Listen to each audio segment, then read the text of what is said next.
ஆண்டவராகிய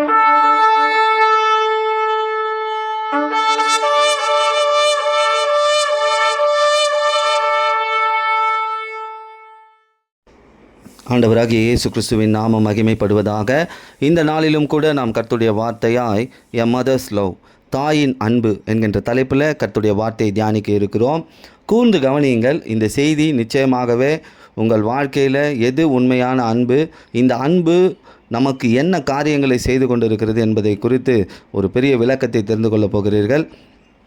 இதற்காக நாம் எடுத்துக்கொள்ளப் போகிறதான வேத பகுதி சங்கீதத்தின் புத்தகம் 22ஆம் அதிகாரம் 6வது வசனத்தில், நானோ ஒரு புழு, மனுஷன் அல்ல, மனுஷரால் நிந்திக்கப்பட்டும் ஜனங்களால் அவமதிக்கப்பட்டும் இருக்கிறேன். இந்த சங்கீதம் சிலுவையின் சங்கீதம் என்று சொல்லப்படுகிறது. சிலுவையின் சங்கீதம். இந்த சங்கீதம் முழுவதும் சிலுவையிலே ஆண்டவராக இயேசுவானவர் எப்படியெல்லாம் சித்திரவதை செய்யப்பட்டார், எப்படியெல்லாம் அடிக்கப்பட்டார், அவருடைய நிலைமை என்ன, அதை குறித்து சொல்லுகிற சங்கீதமாய் சங்கீதம் 22 அமைந்திருக்கிறது.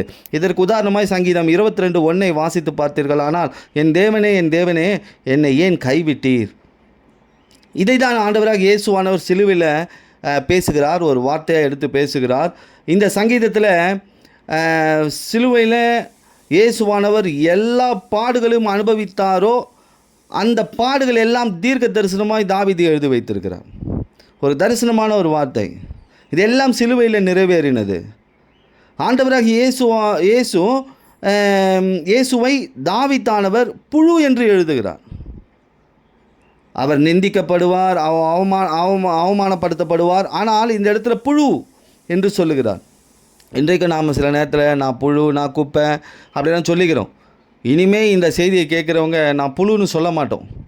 ஏன்னா இந்த இடத்துல ஆண்டவராக இயேசுவை புழுன்னு சொல்லியிருக்காங்க. இந்த புழு இதை குறித்து நாம் தெளிவாக தெரிஞ்சுக்கணுன்னா, இதோடைய எபிரேய மொழியில் இதுக்கு என்ன சொல்லப்பட்டிருக்கிறது, இந்த வார்த்தைக்கு அர்த்தம்னு பார்த்தோம்னா, ஆனோக்கி டோலா என்று சொல்லப்பட்டிருக்கிறது. ஆனோக்கி டோலா. ஆனோக்கி என்றால் ஐ ஆம், நானே. டோலா என்றால் புழு, நானே புழு. ஆண்டவர் நான் தன்னை புழுவாக வெளிப்படுத்துகிறார். இந்த டோலா இது ஒரு வகை புழுவின் பெயர். இது மொத்தமாக புழு எல்லாத்துக்கும் இந்த டோலான்னு சொல்ல மாட்டாங்க. இந்த டோலான்றது ஒரு விதமான புழு. இப்போ புழுக்களில் பல விதங்கள் இருக்குது.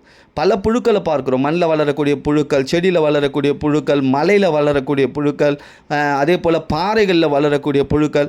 இந்த டோலா எனக்கூடிய புழு தான் இந்த இடத்துல சொல்லியிருக்கிறாங்க. இந்த டோலா புழு போல் நான் இருக்கிறேன் அப்படின்னு ஆண்டவராக இயேசு சொல்கிறார். இந்த டோலா புழுவை போல் நான் இருக்கிறேன் அப்படின்னு சொல்கிறார். அப்போ இந்த டோலா புழுவை குறித்து நாம் தெரிஞ்சுக்கொள்வோம். அப்போ இயேசுவை தாவீது ஏன் டோலா புழுவுக்கு நேராக அதை விவரித்து சொல்கிறார் அப்படின்னு சொன்னால், இந்த மோசேயின் காலத்தில் இரத்த சிவப்பு நிறத்தை உண்டு பண்ண இந்த டோலா புழுவை வைத்து தான் தயாரிப்பார்கள். சிகப்பு கலரை ரெடி பண்ணணும், ஒரு துணியில் சிகப்பு கலரை உண்டு பண்ணணுன்னா இந்த டோலா புழுவை வச்சு தான் தயாரிப்பாங்க. இந்த சிவப்பு அது இன்னொரு வார்த்தை கூட சொல்லலாம், கிரிம்சன் கலர்னு சொல்லி கூட சொல்லலாம். அதாவது சிகப்பு நிறம். இந்த ரெட் கார்பெட்லாம் தயார் பண்ணுவாங்க பார்த்தீங்களா, அதெல்லாம் அந்த காலத்தில் இந்த புழுக்களை வச்சு தான் தயார் பண்ணியிருக்காங்க. அதே போல் இந்த ரோமர்கள் தங்கள் பின்னாடி இந்த ஷால் மாதிரி போட்டிருப்பாங்க பாருங்கள், உடைகள் சிகப்பு நிறத்தில் அணிந்திருப்பார்களே, அதுவும் கிரிம்சன் கலர். இந்த டோலா புழுவை குறித்து நீங்கள் தெரிஞ்சுக்கணுன்னா நீங்கள் உங்களுடைய கூகுளில் கூட சர்ச் பண்ணி பார்க்கலாம். இதை குறித்து நிறைய விவரங்கள் இருக்கிறது. இந்த மோசையின் காலத்தில் இந்த நிறம், சிவப்பு நிறத்தை இப்படி தான் உண்டு பண்ணுவாங்க. இதற்கு என்ன பண்ணுவாங்கன்னா, இந்த டோலா புழுவை கொதிக்கும் தண்ணீரில் போட்டுருவாங்க. இந்த டோலா புழுவோடைய ரத்தம் சாயமாக இறங்கும்போது இந்த தண்ணீர் ரத்த நிறமாக மாறிடும். அப்போ வெள்ளை துணியை உடனே அதில் போட்டு அமிழ்த்தின உடனே அது சிவப்பு நிறமாக மாறிடும். இப்படி தான் ஆண்டவராக இயேசுவை தாவீது காட்டுறார். சரி, நான் இன்னும் உங்களுக்கு இதில் என்ன தாயின் அன்பு இருக்குது நான் இன்னும் விளக்கமாக உங்களுக்கு சொல்கிறேன். இப்படி தான் டோலா புழு மூலமாக சிவப்பு நிறத்தை தயாரிப்பார்கள். இன்றைக்கி கூட அரபு நாடுகள், இஸ்ரேல் நாடுகளில் தேசத்தில் போனீங்கன்னா டோலா ரெட் அப்படின்ற ஒரு டை கலர் கிடைக்குது ஷாப்பிங்கில். ஆனால் ரொம்ப காஸ்ட்லி. அந்த ஒரிஜினல் கலர் கிடைக்குது. ஏன் சிலுவையில் தன்னை டோலா புழுன்னு சொல்கிறாரு? ஏன் தன்னை டோலா புழுவுக்கு ஒப்பிடுகிறார்? அப்படின்னா இந்த டோலா புழுவுடைய வாழ்க்கையை நாம் கவனிக்கணும். இந்த டோலா புழுக்கள் இது எப்படி இருக்கும்? தரையில் வாழும். ஆனால் இது முட்டைகள் குஞ்சுகள் பொரிக்கும் காலத்தில் என்ன செய்யும்? மரத்தின் மேலே ஏறும். அது வரைக்கும் மரம் ஏறாது, மரத்தின் மேலே ஏறும்.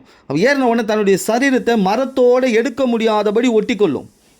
அப்படியே ஒட்டிக்கொள்ளும், எடுக்கவே முடியாது. அது எடுக்கணும்னா அது பிச்சு தான் வருமே தவிர அது எடுக்கவே முடியாது, ஒட்டிக்கொள்ளும். ஆனால் வயிற்று பகுதியை மட்டும் உள்பக்கம் அழகாக தூக்கின போல், வளைத்தது போல் அப்படியே ஒட்டிக்குமா. ஏன் அப்படின்னா அடுத்த சந்ததியை பிறப்பிக்கும் முன்பே இப்படி செய்யும். அதுக்குள்ளே இருந்து அடுத்த சந்ததிகள் அதாவது வரணும் அப்படின்னு. உள்ளே வெளிச்சம் போகாது, காற்று போக முடியாது. அதுக்குள்ளே அது தன்னுடைய முட்டை வைக்கிற நேரத்தில் அப்படிப்பட்ட காரியங்களை செய்யுமா. பாருங்கள், சிலுவையில் கூட ஒருவரை அறைந்தால் உயிர் இருக்கிற வரைக்கும் சரீரம் மரத்தில் ஒட்டியபடியே இருக்கும். ஆனால் ஜீவன் போன பிறகு முதுகு பகுதி மட்டும் வளைந்து காணப்படும். நீங்கள் அந்த சிலுவையின் காட்சிகளெல்லாம் பார்த்தீங்கன்னா தெரியும். அது வரைக்கும் உடல் ஒட்டினா போல் இருக்கும். சரீரத்திலேருந்து ஜீவன் போன பிறகு முதுகு பகுதி மட்டும் வளைந்தது போல் தெரியும். அது போல தான் இந்த தோலாப்புழு. இந்த தோலாப்புழுகள் முட்டையிடும், குஞ்சுகள் பொரிக்கும். பாருங்கள், மரத்தோடு ஒட்டிக்கும், உள்ளேயே முட்டையிடும், குஞ்சுகள் பொரிக்கும். குஞ்சுகள் வெளியே வந்த உடனே தாயின் ரத்தத்தை குடிக்கும், தாயின் ரத்தத்திலே குளிக்கும், அதன் சரீரத்தை உணவாக எடுத்துக்கொள்ளும், அது உள்ளேயே வளரும். பாருங்கள், இந்த தோலாப்புழு அப்படியே மரத்தோடு ஒட்டியிருக்கும். அதுக்குள்ளே இருக்கிற அந்த ரத்தத்தையும் சதையும் அது சாப்பிட்டு அது வளருமா. தாய்க்கு தெரியும் தன்னுடைய குஞ்சுகள் தன்னையே உணவாக எடுத்துக்கொள்கிறதுன்னு. ஆனால் அது வலி தாங்கும், ஒரு இடம் கூட அசையாதான். தாயின் அன்பு பாருங்கள், இந்த தோலாப்புழுவின் அன்பு. தன் குஞ்சுகள் உள்ளுக்குள்ளே பொறித்தெடுக்கப்பட வேண்டும், தன்னுடைய ரத்தத்தை குடித்து தன்னுடைய சரீரத்தை சாப்பிட்டு அதுங்க வளரணும்னு சொல்லி தன்னுடைய ஜீவனையே அது கொடுக்குதான். இந்த தாயின் அன்பு எப்படி இருக்குது பாருங்கள். இந்த தோலாப்புழுக்கள் இந்த ரத்தத்தை சதையை உண்டு வாழ்வதால் தான் இது உடம்புல ரத்த நிறம் படிஞ்சு வருது. இது உடலே சிகப்பு நிறத்தில் இருக்குமா. இதன் வாழ்க்கையே ரத்தத்தில் மாம்சத்தில் வளரும். இதனுடைய வாழ்க்கை கடைசியாக பாருங்கள், தாயுடைய எல்லா சரீரத்தையும் தின்னு முடிச்சிடும். முடித்த பிறகு தலைப்பகுதியும் வால் பகுதியும் மட்டும் இருக்கும். பிறகு தாயின் உடம்பு எப்படி மாறிடுமா, வெள்ளை நிறமாய் மாறிடும். அந்த தோலாப்புழுவுடைய உடல்நிலை எப்படி மாறிடும், வெள்ளை நிறமாக மாறிடும். மரிக்கும் நிலையில் அது மரத்தில் ஒட்டிக்கிட்டு இருக்கு பார்த்தீங்களா. இப்போ என்ன பண்ணும், தன்னுடைய தலையும் வாலையும் வளைத்து ஒன்றாக சேர்க்குமா. வெள்ளையாக மாறிடும், ஒன்றும் கிடையாது. இப்போ எப்படி ஒன்றுமே இல்லாத காய ஆரம்பித்த உடனே என்ன ஆகும், அப்படியே உடலில் வளையும் இல்லையா, அதுபோல் தலையும் வாலும் நேராக ஒட்டி கொள்ளுமா. இதன் வடிவம் பார்க்கறதுக்கு எப்படி இருக்குமா, ஹார்ட் ஷேப்பில் இருக்கும். ஹார்ட் ஷேப்பில் இருக்குமா. அந்த சிம்பிளாக மாறிடும், ஹார்ட் சிம்பிளாக மாறிடும். இதுதான், இப்படி தான் லவ் சிம்பிள் வந்ததுக்கு காரணமே இதுதான். இன்றைக்கி காதலர்கள் இதெல்லாம் போட்டோன்னா ஹார்ட் சிம்பிள் போடுறோம் இல்லையா, ஹார்ட் சிம்பிள் போடுறோம் இல்லையா, அந்த சிம்பிள் வந்ததுக்கு காரணமே இந்த தோலாப்புழு தான். இந்த ஹார்ட் சிம்பிள் பாருங்கள், இந்த ஹார்ட் சிம்பிள் வந்த உடனே சிகப்பும் நிறமாக இருந்த இந்த தோலாப்புழு தூய்மையான வெள்ளை நிறமாக மாறிடும். ஒன்றுமே இருக்காது. அதனுடைய சரீரத்தில் இருக்கிற எல்லா ரத்தத்தையும் அதனுடைய குஞ்சுகள் குடித்து, அதனுடைய சரீரத்தில் இருக்கிற மாமிசம் எல்லாத்தையும் அந்த குஞ்சுகள் சாப்பிட்டு பிறகு அது வெள்ளை நிறமாக மாறிடும், ஹார்ட் ஷேப்பில். அப்படியே மரத்துலேருந்து கீழே விழுந்துருமா, பஞ்சு போல். மரிக்கும் நிலையில் தன்னுடைய அன்பையும் அடையாளத்தையும் காண்பித்து கீழே விழுந்துடும். இன்றைக்கு கூட இஸ்ரவேல் தேசத்தில் இது நடந்துக்கிட்டு இருக்கு.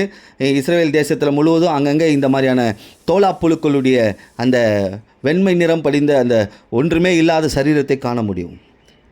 இந்த தாயின் அனுபவம் உங்களுக்காகத்தான் ஆண்டவராகிய இயேசுவானவர் மரத்தில் ஏறினார். அவர் மரத்தில் ஏறினார் நமக்கு ஜீவன் கொடுக்கும்படி, நம்மை பெற்றெடுக்கும்படி. அவர் தன்னுடைய ஜீவனை தந்தார். இப்படியாய் தன்னுடைய தாயின் அன்பை சிலுவையில் வெளிப்படுத்தினார். இன்றைக்கும் பூமியில் ஒரு சில தாய்மார்கள் தன் பிள்ளைகளுக்காக தங்களுடைய வாழ்க்கையை தியாகமாய் கொடுக்கிறார்கள், தங்களுடைய பணத்தை கொடுக்கிறார்கள், தங்களுடைய உழைப்பை கொடுக்கிறார்கள். ஒரு சில தாய்மார்களை நான் சொல்லுகிறேன். இதுதான் இயேசு சிலுவையில் சொன்னார், நான் தோலாப்புழுவாக இருக்கிறேன், உங்களுக்காக என் சரீரத்தை கொடுத்துருக்கிறேன், உங்களுக்காக என்னுடைய ரத்தத்தை கொடுத்துருக்கிறேன், நீங்கள் வாழணும், என்னுடைய சந்ததிகள் பெற்றெடுக்கப்படணும் அப்படின்னு சொல்லி உலகம் முழுவதும் சந்ததிகள் பெற்றெடுக்கப்படணும்னு சிலுவை மரத்தில் ஏறி தன்னுடைய சொந்த ரத்தம் முழுவதையும் கொடுத்தாரு. உடலில் ரத்தம் இல்லை, தண்ணி இல்லை. உண்மையான அன்பு சிலுவையில் வெளிப்படுத்தப்பட்டது. அந்த தோலா புழுவுக்கு ஒப்பாய் தாவீது சொல்லியிருக்கிறார் என்றால் இதுதான் காரணம். பாருங்க, தேவ சாயலாக இருந்தவர் மனுஷ சாயலாக வராரு. 6 அறிவுள்ள மனுஷனாக பூமியில் பிறந்தார். ஆனால் நமக்காக சிலுவையில் 6 அறிவுள்ள மனுஷனாக அவர் அடிக்கப்படலை. 1 அறிவுள்ள டோலா புழுவாக சிலுவையில் மாறினார். புழுக்களுக்கு 1 அறிவு உண்டு. பாருங்கள், நம்மை சிலுவையில் பெற்றெடுக்கும்படி இன்றைக்கி இந்த தாயின் அன்பு எப்படி இருக்குது பாருங்கள். கொஞ்சம் யோசிச்சு பாருங்கள். எனக்காக இயேசுவானவர் தோலா புழுவை போல சிலுவை மரத்தில் ஏறினார் என்னை பெற்றெடுக்கும்படி. நான் இன்றைக்கி வாழ்வதே அவருடைய இரத்தத்தினாலும் அவருடைய சதையினாலும் தான். அவர் எனக்காக எல்லாவற்றையும் ஒப்பு கொடுத்து சிலுவையில் தன்னுடைய அன்பை வெளிப்படுத்தினார். சிலுவையில் நம்மை பெற்றெடுத்தார். பாருங்கள், இந்த தோலா புழு மரத்தில் ஏறி சந்ததிகளை பெற்றெடுக்க தன் ஜீவனை கொடுக்கிறது போல இயேசு சிலுவையில் மரத்தில் ஏற்றப்பட்டார். நாம் அவர் சந்ததிகளாய் நாம் பிறக்க வேண்டும் என்பதற்காக. இப்போ நாம் அவருடைய சந்ததிகளா? இப்போ ஒரு உதாரணம் சொல்கிறேன்.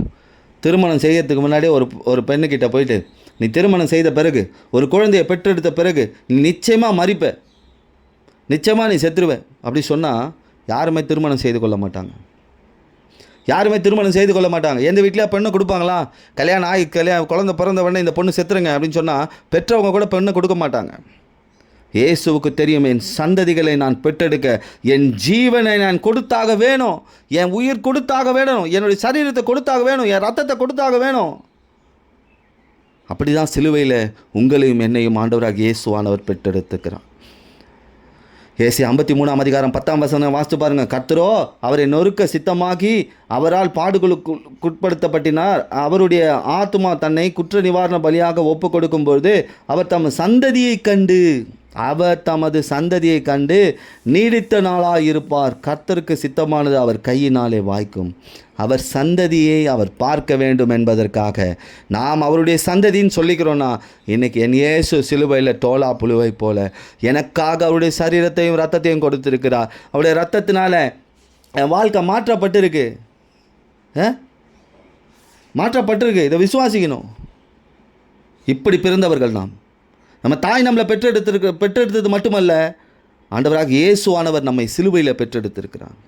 வேதம் இதை தான் நம்மை பார்த்து சொல்லுகிற ஒரு வார்த்தை, நாம் மறுபடியும் பிறந்தவர்கள் என்று. நாம் எப்படி பிறந்தவங்களாம்? மறுபடியும் பிறந்தவர்கள். தாயின் கர்ப்பத்தில் உருவாகி முன்னே நம்மை அறிந்தார், தெரிந்தார், நம்மளை பெற்றெடுக்கும்படி கிருபைகளை செய்தார். ஆனால் சிலுவையில் நமக்கு மறுபிறப்பு ஒன்று உண்டு. அந்த அன்பு. இயேசு நமக்காக சொந்த மாம்சத்தையும் இரத்தத்தையும் கொடுத்துருக்கிறார். விசுவாசிக்கிறீங்களா? அப்போ நம்முடைய ஜீவன் அவருடைய சொந்த மாம்சத்தின் ரத்தத்திலும் இருக்குது. தேவ சாயலாக இருந்தவர் இப்போ எப்படி ஆயிட்டார்? புழுவின் சாயலாக மாறி இருக்கிறார் நமக்காக.